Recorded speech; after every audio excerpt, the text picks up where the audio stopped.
Aba Church Girl Foundation nga bakulembeddwamu agikulira omukyala Susan Makula Bujingo basibye mu bitundu eby'ennansana mu Kibwa nga bagabira abaana abadda ku masomero nga tebalina mwasirizi ebikozesebwa mu kusoma.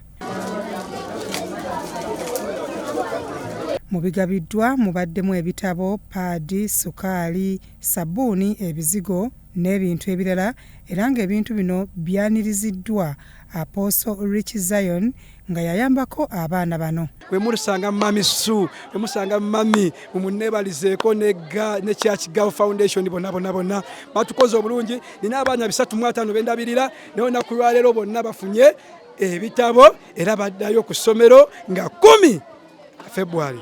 Abaana abaweereddwa ebintu bino Apostle Zion abajja mu bifo eby'enjawulo ng'abamu abajja ku nguudo nga n'abalala tebalina bazadde era ng'ono ayogedde ku mbeera gy'afunamu n'okulabirira abaana bano. Abaana abo nali mwana wa street kati nange nzirayo okubuulira enjiri ku street. Abaana yo gye mbajja mu ghetto z'e Katanga, mu ghetto z'Emmengo, mu ghetto ez'ennansana mu Kibulooka n'ekirala mulimu abaana b'abasingle mothers, abaana b'abanaku, abaana b'abakyala abo abooza engoye abalonda ebicupa. So benze nakolamu ekkanisa gye nagenda ne ntandika ekkanisa mu abo kati community ekuze era tuli ba ghetto community church. Omukyala Susan Makula Bujingo ayogedde ku nteekateeka ya Church Girl Foundation na lwaki ekola emirimu bwe giti okuyambako n'okwasizaako abo abateesobola. Nga obuweereza buno bwayina ennansana bukwata ku baana.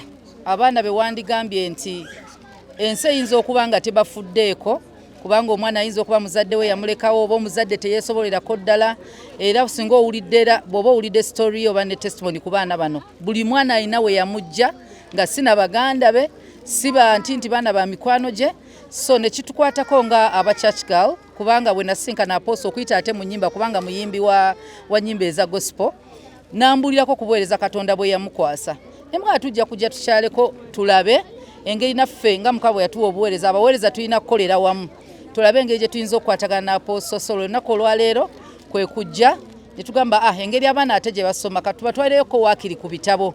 Lynn Paz ku Church Girl Foundation ayogedde ku nteekateeka eno.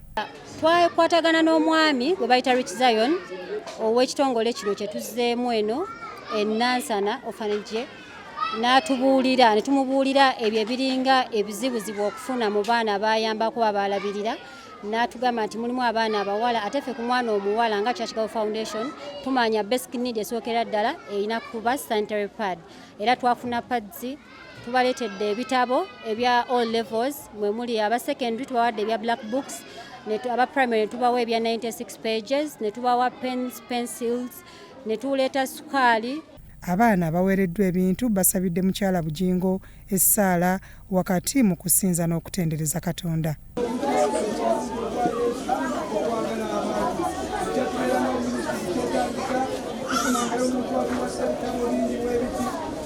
Byalubulwa Vincent ku Rasawoti TV Omunnyo.